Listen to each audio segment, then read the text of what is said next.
So the story of the old Rolls Royce.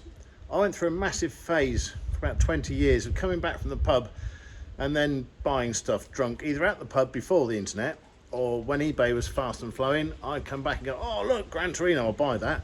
I once bought a limousine which seemed very cheap, massive Lincoln Town car, huge great big thing. Can't remember, it seemed cheap, it was too cheap.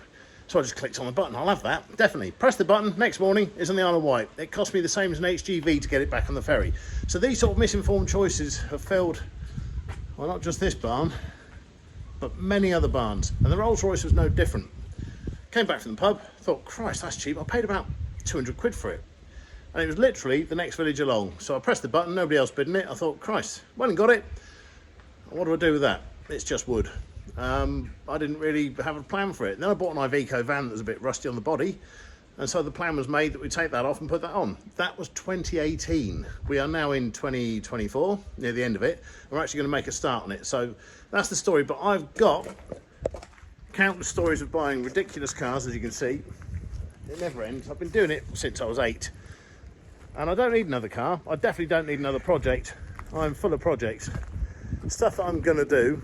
Fortunately, I've got a good team of friends that come and help me on a Wednesday night. And without them, I couldn't do anything. I don't do a lot as it is. They do most of it, except infinitely better than I am. So the Rolls Royce, hopefully, is going to go to, I'm trying to drive it to Gambia or Mauritania, but certainly across the Sahara. And before that happens, or maybe after or during, this little beastie here, well, we're going to drive this to Australia. Done a lot of welding on it, made it very strong, because it was not strong at all. So yeah, my projects are countless.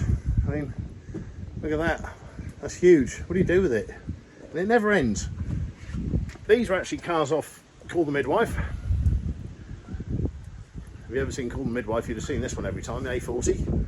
But yeah, it's sheds and sheds and sheds of cars. I don't sell them, I just buy them. And it never ends.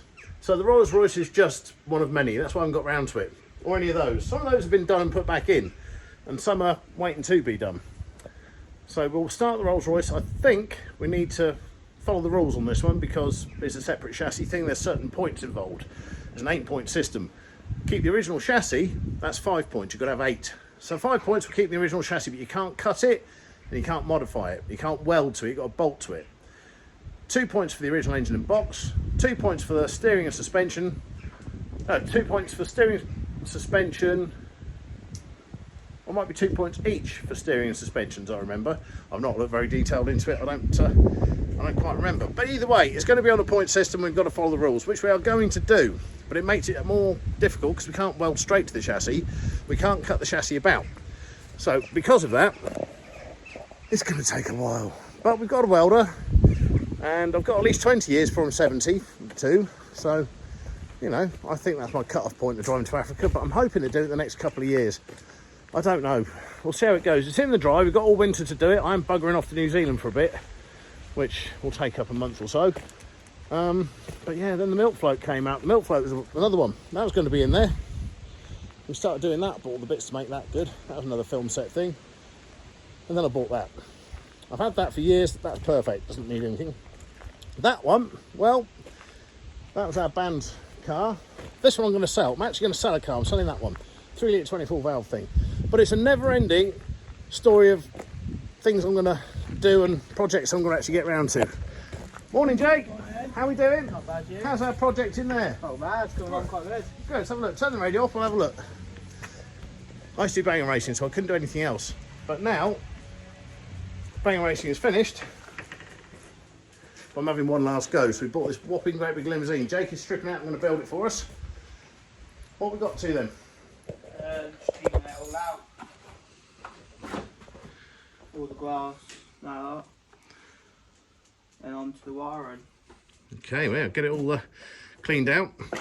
This thing all came stripped out, so we didn't like ruin a classic. It's rubbish anyway. This has been my last banger racing go. Unfortunately, I had an engine in it, so it's all good to go. So yes, that's it. Projects everywhere. It never ends. So we'll see how we get on with it.